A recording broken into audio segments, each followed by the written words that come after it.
দেশের স্বাধীনতা রক্ষায় আপনাদের দেখানো পথ অনুসরণ করে আমরা পথ চলছি।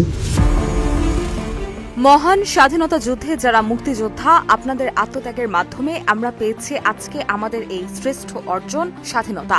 আপনারা জাতির শ্রেষ্ঠ সন্তান। দেশের স্বাধীনতা রক্ষায় আপনাদের দেখানো পথ অনুসরণ করে আমরা পথ চলছি। 23 নভেম্বর সকালে সেনানিবাসে আয়োজিত এক অনুষ্ঠানে এমন মন্তব্য করেছেন সেনাপ্রধান জেনারেল ওয়াকারুজ্জামান। তিনি বলেন, মুক্তিযোদ্ধাদের দেখানো পথ অনুযায়ী দেশের স্বার্থে, দেশের মানুষের কল্যাণে সেনাবাহিনী কাজ করে যাবে।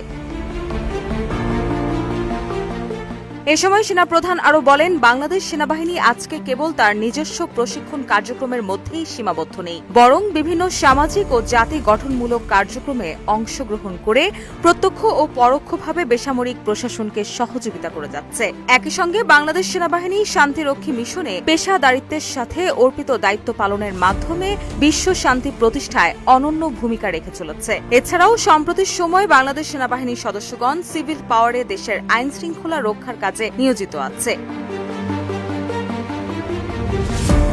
নির্বাচন প্রসঙ্গে সেনাপ্রধান বলেন, আমরা সামনে একটা নির্বাচনের দিকে যাচ্ছি, যে নির্বাচনে বাংলাদেশ সেনাবাহিনী যথাযথভাবে সরকারকে সবভাবে সহযোগিতা করবে ইনশাল্লাহ। নির্বাচন কমিশনকেও সহযোগিতা করব যেন আমরা একটা সুন্দর নির্বাচন পেতে পারি। এছাড়াও দেশের বিভিন্ন প্রাকৃতিক দুর্যোগ মোকাবেলায় সবসময় স্বতঃস্ফূর্তভাবে জনগণের পাশে দাঁড়িয়ে আমরা সেবা করে চলেছি। এই সবকিছুই সম্ভব হয়েছে সেনা সদস্যদের অকৃত্রিম দেশপ্রেম, কর্মদক্ষতা, শৃঙ্খলাবোধ ও দায়িত্ব পালনের আন্তরিকতার জন্য।